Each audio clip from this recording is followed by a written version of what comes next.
Hi, spoiledNYC. This is contributing writer Isaiah Cruz, aka Bella Noche, for Cocktails and Contours. I'm here this week with my very special guest, Avant Garbage. Hi. So, as is tradition, we start this segment with making a cocktail.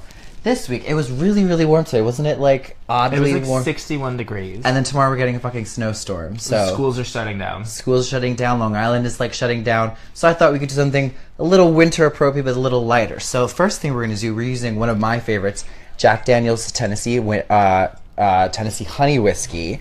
And what you do with your cocktail is you pour 1 part of Tennessee honey, which is about that much. I like a little bit stiffer cocktail because Something stiff.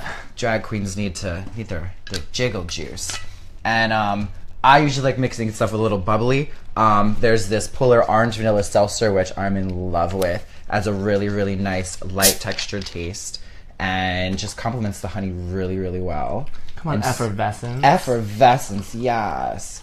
And just for a little shot of tartness, we're just going to add a capful of lemon juice, and that is the drink that I call a honeycomb. And, I've always kind of enjoyed, like, making little cocktails and things like that. So there you have it, a winter yet spring cocktail. Woo! Cheers. Cheers. You like? Delicious. Awesome. So we're doing something a little different this week. Usually I invite a queen on and we do each other's makeup. But that's becoming a little basic now. So You don't want me doing your makeup? I do, actually. One day. So I've invited Avant Garbage because she is one of the most creative and crafty queens that I know. And we lovingly refer to her as a trash queen. And she takes anything that she sees and she can make something out of it. So would you like to share a little bit of what you're going to share that you can make today? My favorite silhouette in the world is like a baby doll silhouette where it's really cinched at the waist and it kind of explodes out from there. So I make a lot of petticoats out of different things. And one of my favorite fabrics is tulle. If anybody's familiar with sewing or fabrics, they know it's a really large, the band Tool, they know it's a really large, like, open fabric. So I found out that you can use shopping bags as almost like a tool replacement. It's totally in my wheelhouse. But the fashion industry is moving more towards like a little distressed, a little more like recyclable. Recyclable. Like Yeezus. You need to coin that hashtag.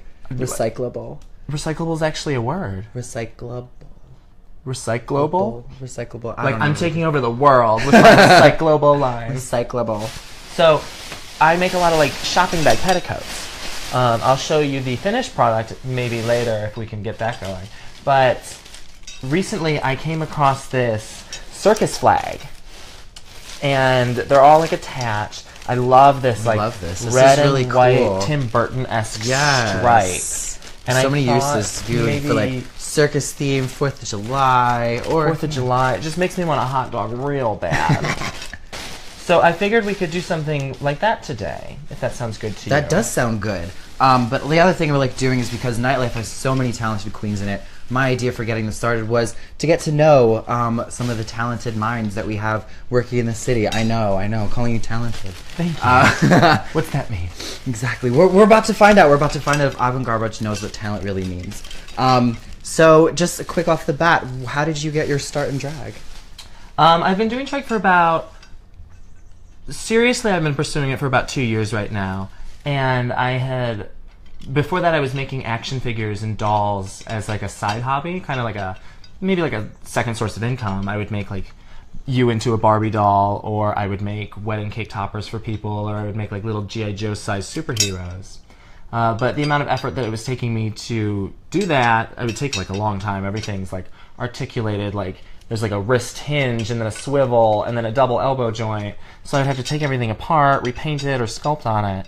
And it was just taking too long. I wasn't getting enough money. So I moved into more of like cosplay, costuming work. But recently when Mattel, who are the makers of Barbie, came out with the Monster High doll line, which is like Frankenstein's daughter, Dracula's daughter, Medusa's son, they all go to high school together. I fell in love with this toy line. They were so cool, they were so stylized. And my best friend and I came up with this concept for a new monster, a brand new monster, like the Trash Queen. And wasn't named at the time, but I was like starting to like conceptualize some of the looks, like what she would be. And I was like, oh, she could have like yarn hair because it looks like mops. And I was like, wait a minute, like if I know how to make like 12-inch dolls, if I like multiply these proportions by 6, because I'm 6'1", the perfect male height, I figured out that I could become the Trash Queen. So I came up with this concept of Avant Garbage, and every April, that's when my birthday is, I have a Halloween party in April. I call it Halloween in October, or Halloween in April. I expect an invite this year. You will be invited Good. this year. I'm coming. I need to think of a theme. If you have any ideas, yes, we will brainstorm. Maybe the Monster Mash could be fun. That could be cute. And you could live your like My mermaid fantasy, right? But like Black Lagoon, kind of. Yeah, this creature from the Black Lagoon. No, from the Bella Lagoon. From the Bella Lagoon. Yeah, the Bella of the ball. I love it. So that was when I introduced Avant Garbage 3 years ago. But I didn't really. That was just like a one-off thing. And then I started making more and more wigs, and I was like, this is really viable. I really have a brand here. So I just started doing it full out 2 years ago, and I'm really starting to take off. I feel really successful. I love it. I love it. Thank you. See, and that's one of the best things I love about other drag queens is like, our theme for today is using what you have to make your mark. And sometimes it's trash bags, sometimes it's mop heads, sometimes it's jewelry you find at a thrift store. You know, you find soda can tabs. Soda can nails. That's legit. That's legit. I can't wait to see you tear those off later. But so let's get into making the skirt a little bit. I'm very excited. I found that when you're working with plastics, which are so different than fabric, I was trying to sew them at first, and as I was perforating holes in the plastic, they were really tearing. So I needed to come up with some other type of concept, and I discovered that when you start to use like hot glue as your base medium, the plastic almost melts and adheres to whatever fabric you're doing. So I started gluing things to... I like to use a military belt. It's the ones with like the 2 rings at the bottom. Very butch. Because I used to serve the Did seamen. you really? No, I didn't. Oh, I was going to say. I was in the Navy. I like the military belt though because there's all of these lines, and you can kind of follow that as a guide. Okay. So is this all glue? Well, you can't really see on the inside, but it's all glue, which we'll be getting into in a second. See, who the hell needs to sew? So I found a military belt, but I'm going to be trying something a little different today because I find them a little cumbersome to get in and out of with these buckles. Sometimes it's like a what kind of buckle is this? I know, it's like one of those ratchet buckles, like a ratchet. Right, like yeah, exactly, yeah. So I wanted to use a seatbelt buckle. So I got I always wanted one of those belts. Those are like all the rage we were in high school. It was like, do you remember that store, Yellow Rat Bastard? No. Oh, there was a store and they used to have all these seatbelt buckles. I wanted one. I remember, forever. like, do you remember Delia's? Yes. That was the shot. So I'm going to start to, well, and also when you're skirt making, I found it, like, if you have 2 separate ends and then you connect them, there's going to be this section where you don't have any bag. So, for example, like this, I would just wrap around my person, around my waist. And then, eventually, when you tie it off, there's this open area. It's like a bustle. Yeah, a little bit. But, like, in traditional skirt making, when you add a zipper, like it'll be like attached down here, and then you kind of bring it together. So I figured I'd try something different today with the seatbelt buckle and maybe like connect them. I don't think we're gonna get this finished in the 30 minutes, but we'll start it and see how it goes. Well, it's just a skeleton, so you can try that at home and Thank use you. whatever colors. And I'm just saying, right? I try. So what would you say has been like the favorite thing that you've ever created? She makes everything. Oh god. If you go to my Instagram, which is the Avant Garbage, on Instagram, you can see all of my creations. I use that much more than that's my most used way of social networking. I just recently made a 18-inch replica of me out of a Ever After High doll. Nice. And that's like most recently my favorite thing that I've done. And I mean, all of my mop wigs, I have like 8 different mop wigs. I have a steel wool wig, which is Bride of Frankenstein inspired. Oh my god, it looks like you would cut your face all over it. It's amazing. Don't throw a battery in it. That's bad. So what you want to do is you want to get your hot glue gun, I like to use a big motherfucker because it was free. That's always the best thing to use. You use the thing that's free. I spend as little money as possible on my drag. And it shows. No, I'm joking. From the day one. So you want to start from the bottom up. So this is so interesting doing this back. This is my second time on Facebook Live. So you want to start from the bottom up because if you start at the top, your skirt structure, if you start at the bottom and you work your way up, it'll give it more of a pyramid shape around your hips. Whereas if you start from the top and work your way down, it'll come out a little bit more. It'll give it more of a bubble effect, and it's not the silhouette I want. You might be able to pull off a cupcake cut if you want, if that's what you want to do. But I wouldn't recommend it for your first try. So you just want to get a nice bottom layer, like a thin line. Don't go crazy. Also, don't be afraid to cut yourself, or to not cut yourself. Cut yourself. You can cut yourself. Don't be afraid to burn yourself, because you will burn yourself a couple of times. But the important thing is when you put the fabric down. Well, I don't even know if we can. Yeah, but just to show them to once. Yeah. So you're gonna get the top of the fabric, if you can call it that. But you kind of want, and you want to push it down, but you want to push it forward and almost make like a pleating effect, so that it gets a little bent. Does that read on camera? Perfect. So this is a bad example because I'm broke.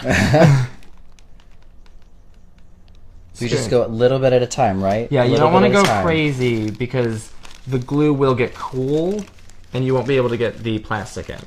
So you want to push it more and more and create like a pleat. If it's on a table, it's easier.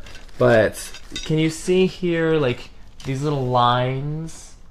It'll give it like a ruffling effect. You do this in sewing; it's called pleating. And what it does is it takes the flat piece of the fabric and it folds it over so that when it comes out, it explodes out and it gives it a little bit more of a shape to it. Awesome. So what I'm doing essentially is making pleating with glue and plastic. So while you're doing that, give me a little bit about you. What's your background? Where are you originally from? I am from the Kenner Toy Factory in Ohio. I was a knockoff Barbie doll, and I was really well loved by this little girl. I don't remember her name. It was so long ago. But her little brother kidnapped me one day, ripped out all of my hair. This is the Avant Garbage origin story. If you want to know my actual boy origin story, we'll get to that. He ripped off all my hair, drew all over me, and discarded me. The little girl was so sad, and the mom threw me away. So I was put onto a trash boat, and ever the industrious bitch that I am, I jostled the trash boat overboard, and I floated through the Cuyahoga River. Radioactive. It caught on fire in the 70s and 80s. Look it up. It's a mess. Don't swim in Lake Erie. And I floated to New York through the Great Lakes. That's a journey. Exploded out of the bag. Well, you know, you gotta be patient. Exploded out of the bag like trash Cinderella, and took up residency in Brooklyn for a couple of years. And that's how you do it. That's the most cost-effective way to get to New York City, ladies and gentlemen. It is the Great Lakes. Can you imagine living in a time period when people actually did that? That's real history, ladies and gentlemen. So look, we have one little panel going on. That's cute, though. So you get, you see the basic shape. This is a triangle. It's like a gigantic piece to slice. It's like one of those, barbecue flags. Yeah, it's pretty much. Yeah. So this would be like $3 at a pizza joint? Probably. Yeah. So when you make this pleating effect, it brings the top in so that it gives the... So it doesn't bunch out. Yeah, it gives it like a bump. Cute. Yeah. So you're going to want to do that all the way across the bottom, which measure your waist, see where you're at. If you want it at your waist proper or lower on the hips, it's up to you about the silhouette. It's also about hiding your body. You want flattering your body in different ways. Do you want to create a longer torso or a longer leg effect? Right. I have a very long torso, so I try to make my legs look longer. Well, that's another big aspect about drag is making your body. It's an illusion. We call it female illusion because that's what it is. How did you? For some, it's not a very good illusion. For some, it's not a very good one, but for the ones that actually try, so how did you who helped you in the beginning of drag? Did you have a drag, mentor? Did you kind of do it of your own thing, or just kind of like... My original drag mother was Courtney Love for a while, but she just didn't know crazy. So I turned to Patsy Ramsey for some questions because I wanted to learn a little bit more about makeup, and she had a really strong pageantry background. Unfortunately, Patsy's no longer with us, and I'm just totally self-taught. Thankfully, YouTube was such a valuable asset, and a lot of young queens now are turning to YouTube because there's just so much video material. There really is. I had a very difficult time finding a drag community. I could not find a drag mother to save my life. I still don't have one. That's fine. I know, and it's just like there's this group of New York City drag queens. We call ourselves the drag orphans of New York City. Yeah, and the drag foster home. Right, the drag foster home. That should be a thing. We should do that. I'm down. But little orphan draggy. Drag little orphan. That's going to be like your new little sister. So how? Yes, tell the story of how you did end up finding a community, because now you're out there. You're beloved. I mean, I love her, but well, I'm not the when only I first one. started out, I was trying to pitch my concept to people. I was like, "Oh, I want to be in your house. Can you help me? I have this idea for the trash queen," and people were like, "Good luck." This was it was a difficult sell for me to convince people that making unconventional materials into 100% of your aesthetic, it was difficult to sell that as a viability. And once I was turning out pieces and people were actually seeing how talented I was, they were actually like on board at that point. People were like, "Oh, yes, Mom, a house down, oh, car boots." And they were like, "You're sick, like, how can you help me now?" And I'm like, well, now that I'm making my own way, like, I'm a little bit more picky and choosy about who is in my community. Absolutely. We actually have some questions from the audience. First question is, what is a drag mother? So think of what your normal mother is, or should be. And it's someone who mentors you in drag, someone who is established, someone who is seasoned, someone who kind of maybe sees themselves in you, or you guys are friends and they want to help you pursue this craft of yours. It's one of those things that you don't absolutely need one, but sometimes it's nice. And I have gone to other people's drag mothers for help, and I kind of call them the drag aunts. Mm-hmm. And I did have a drag aunt. Kiki Couture. Shout out to Kiki Couture. She helped me out a lot when I first started. Everyone kind of has the drag aunt, and it's just like, oh yeah. So anyone who like really helps you as like a mentor figure. But a lot of, in the New York City community, there are a lot of drag families, and matrons of the family, daughters, sisters, all that stuff, and they're really, really organized. So when we use the term drag mother, it's more of the official, like, yes, this is someone who I'm accepting in my close community, because you have your friends, but then there's your family. It's kind of like that difference. Back when drag wasn't as popular, because drag is so popular right now, thank God, I love it as an art form. But back when drag wasn't as popular, it was more difficult to find, I'm talking about before the internet, it was more difficult to find answers to questions that you would have. So drag mothers were more so meant to guide you, answer those questions that you might not have been able to find the answers to. Absolutely. And now with the internet and just such saturation of drag, it's I don't want to say drag families are antiquated, because they definitely provide support, and they definitely provide community, which is so important. But it's more not now necessity. It's more like sharing helpful tips, right? Yeah, as opposed to back then educating, right? And back then there was protection in numbers, where the riots of Stonewall and things like that, where people were being persecuted and hurt for these things, and so a familial unit would also provide protection. Come on, times Pink like Pistols. That. Exactly. So let's show them a little bit what we're doing. So we're on 3 flags now. And once you get to the point of the ending on the first one, you just want to put the second one right next to it and continue that like pleating like pattern, and just line them up as if you were. But now that I have 3, I'm going to start a faux second layer above it. I'm not all the way across the bottom. I just want to show you like where to continue that once you get to the second row. So when you get to the second row, you're going to want to take the middle of the flag, or the middle of your shopping bag, whatever type of material you're using. And you're going to want to put that right in the center of where the 2 flags meet. Because if you build it right on top of it, you'll just have the same pattern the whole way down. Whereas like if you put it in the center, I wish we had like a stagehand. Yeah. Like, makeup. If you put it in the center, it'll create like a more layered look. a more cohesive like layered look, scales. and there won't be as many choppy spots in the middle of it. Mermaid scales. Yeah, exactly. It's layering. So here's an interesting question. Someone's asking if we're male or female. So the best way to describe this is we are both males, but we do drag as performance art. It's one of those things that, you know, it's I wouldn't say it's definitely not a new art form. It's definitely become more mainstream in the past like decade, especially with RuPaul's Drag Race. But there were so many people that helped build this this art form and community that, you know, we owe it to. And because now it's become mainstream, there's been a lot more of a resurgence of drag and a popularity of drag. So we are biological males who are paid to perform as females. And drag has been around for ever. Yes. Back, Since- you know, since like Shakespeare ancient was times. making it famous. Yeah, men were not allowed. Before that. Men were not allowed to perform on stage. Women were not allowed to perform on stage. I mean, women were allowed to perform, right? So men would dress up in female roles, and that's where the term drag was originated from. Actually, What dressed as a girl? As a girl.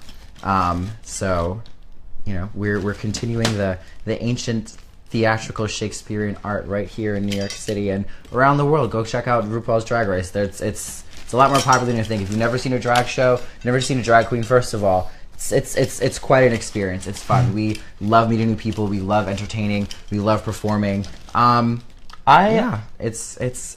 I'm a rarity in the community though, in the sense that like I'm attempting to portray a character.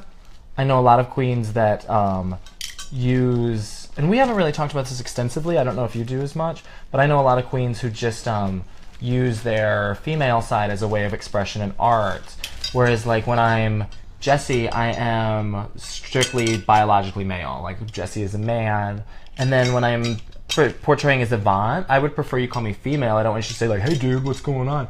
But Avant Garbage is like a living doll. Like I gave you the backstory. So I would always generally adhere to the way someone is presenting themselves is the type of pronoun you should use for them.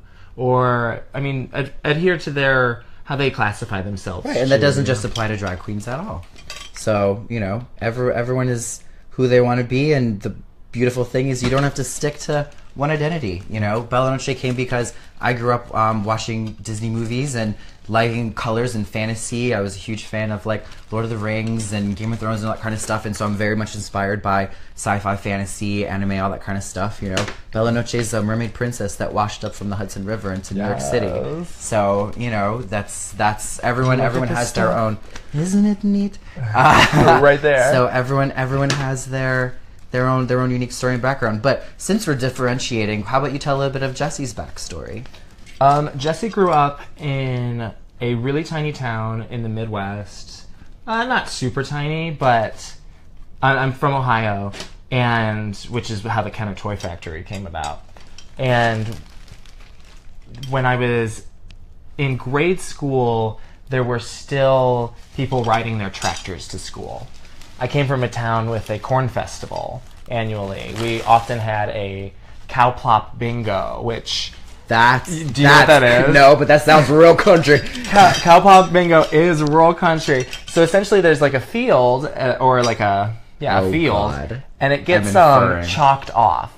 So you would buy this plot of land, overfeed a cow, let the cow meander about the field, and if the cow defecated on the land that you bought, you would win the bingo prize. Like, this is the town That's really I came interesting. from. We actually got a compliment from Yolanda. She says that you guys were beautiful. Thank you, Thank you, Yolanda. Yolanda. That's very sweet of you. Thanks bet for you're watching. beautiful, too. She is beautiful. I can't see. Oh, that's her. Oh no, your baby's beautiful. Oh, I see that. Congratulations. Yes. So yeah, I crawled kicking and screaming out of trash to ironically become the trash queen. I don't know what kind of layers going on there, but it was interesting growing up in Ohio. I was picked on a lot. I came out when I was 14, and I was definitely the only homosexual identified person in my high school, I tried to start a gay-straight alliance, which was immediately shut down by the Christian organization. So I just started attending the Christian organization, and I started asking them questions about Sodom and Gomorrah. That's always fun. I grew up in a Christian family as well, and sometimes those in New answers, York. Yeah, in New That's York. a rarity. It's you don't even understand. I can imagine. It was interesting, and finally I went to high school and public school for the first time, and it blew my mind of like what the real world is. You know? The real world. And that's the thing, especially when it comes to religion, everyone's entitled to believe what they want, as long as it makes them happy, as long as it makes them fulfilled. And you're not infringing upon others. Right, and that's the line where it's just like, don't use your belief system as a way to make others feel lesser as people, you know? We're in a very interesting time in our country right now, and the last thing we need to do is keep driving deeper lines in the dirt. I forgot to share this thing on my Facebook. Oh, she's fine. I want everybody to watch. Yeah, everybody should watch. So this is a series that we're doing every other week for you guys that are watching. The next one is not this coming Wednesday, the following Wednesday. We're actually doing a special reunion episode with all of the queens who have been. Yeah, I'm going to talk to you about it. Myself included. We're going to do a special reunion episode with all the queens who have been on thus far. Shit. And it's going to be. We're all going to be arguing for screen time. It's going to be it'll be fun. So make sure you tune in in 2 weeks, and we'll be back with more fun stuff. Yes. But she's making some progress with this. Yeah. So it's just a matter of layering, correct? Yeah, it's a matter of layering so that no piece directly covers up another piece, so that if you kind of see it, it'll look like a little octopus. You look almost like Tinkerbell's little skirt with the points. Tinker Hell. And that's definitely it's okay. And shout out to Jan and Amber for saying that drag queens rock and we're gorgeous, and Carrie Nixon says your tattoos are awesome. But I'm actually Bella. She's Avant.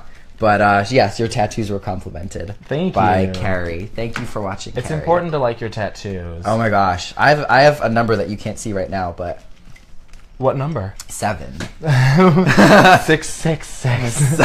I'll leave that to you. Oh no, I think my next tattoo is going to be some words. Some words. That's one thing I never thought of getting words. I feel literally some words. Some words. Like some words. That's different. That's I think clever. that's hilarious. That is hilarious. I have so many tattoos now that it's just irreverent.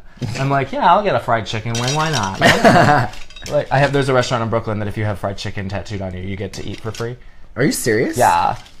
But I won't tell you where because I want to eat for free. I'm not going to get fried chicken on you for that. But anyone who has a fried chicken tattoo out there's places that love you very much. Contact me. I'll give you the secret. What's your favorite tattoo? Do you have one? I took my dad to get his first tattoo, and all of my tattoos are nerdy and comic books and video games. And that's directly proportionate to my father raising me. He got me hooked on G.I. Joe and cartoons when I was younger. So he had always been complimenting my tattoos and how cool they were. And I think he was a little jealous. But I was like, Dad, I'll go and pay for you to get your free your first tattoo. And whatever you get, I want to get the same thing. So it has to be in a spot that I don't have one.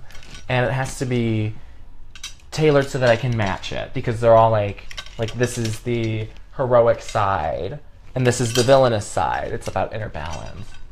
So he's obsessed with Nick Fury and S.H.I.E.L.D., and he, Sergeant Fury in the Howling Commandos, is he grew up on that. That was before Nick Fury lost his eye. And now Nick Fury is made popular by Samuel L. Jackson in the Avengers movies now. But we went and we got matching S.H.I.E.L.D. tattoos. And this is amazing. the old 1960s S.H.I.E.L.D. I was going to say, that's the old comic book symbol. Yeah, and then I got Hydra over here. No, that's kick-ass. Well done. Yeah, so I really like that because it makes me think of my dad. Sorry, I'm a little hot. It makes me think of my dad. But I think this one is it was my first tattoo that really gave me an idea about the sleeves and the concept of what I wanted to do for both sides. All right, so we're finishing up the little part of a skirt because basically when you're making something, you can make it whatever you want. You can tailor make it. You can make it as long, as short, cut, sew, do whatever. So show up a little bit of what you have so far, just to give them an idea of what it should start to look like. This is what it's going to look like. Yeah, and then buckle it up in the front so they can see, like, if it was around a waist, how it would fall.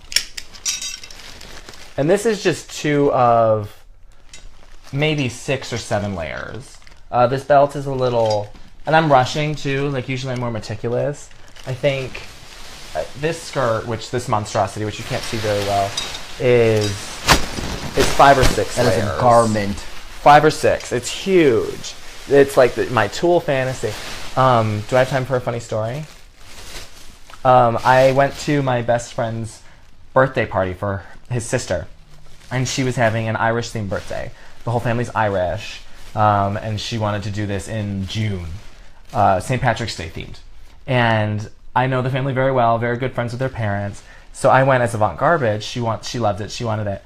And all of a sudden, her father comes over and starts smacking me in the ass. And I was like, Mike, what are you doing? And his wife said, like, Mary, it's not what it looks like. And I turn around, and I had caught fire on one of the candle votives on the table. And he was rushed over like a knight in shining armor and started to literally pound my ass out. Hysterical. And I'm just like... I mean, that's how you know you're liked, though, because you could have just been like, no, it's going to burn up. So these are fun, but they are extremely flammable. So just be careful. No votive candles. No votive Stay candles. away from Don't fireplaces. stand open flames. Don't douse your face in hairspray to set your makeup. So we are very flammable creatures. We are very flammable creatures. But yeah, so again, we are just about out of time, but this was Cocktails and Contours. Cheers. Cheers. Thank you for having me. Thank you for being here. She's a fabulous queen. She's doing great stuff in the city, and keep her updated. There will be an article about her that I'll be writing coming out soon. February 23rd is going to be the beginning of the Miss Barracuda pageant. 4 weeks and Thursday. It's old Hollywood themed, so I'm going to be serving you concession stand swimsuit realness, she's gonna get evening gown, movie trailers. Come see me at Miss Barracuda February 23rd. And follow me on Instagram, the Avant Garbage. That's the Avant Garbage. THE. THE, not two. They can get confused. Thank you so much for watching Spoiled. This is Isaiah Cruz, a.k.a. Bella Noche. You can follow both of us on Facebook, Instagram, and we will see you with the next edition in 2 weeks. Good night, chicas.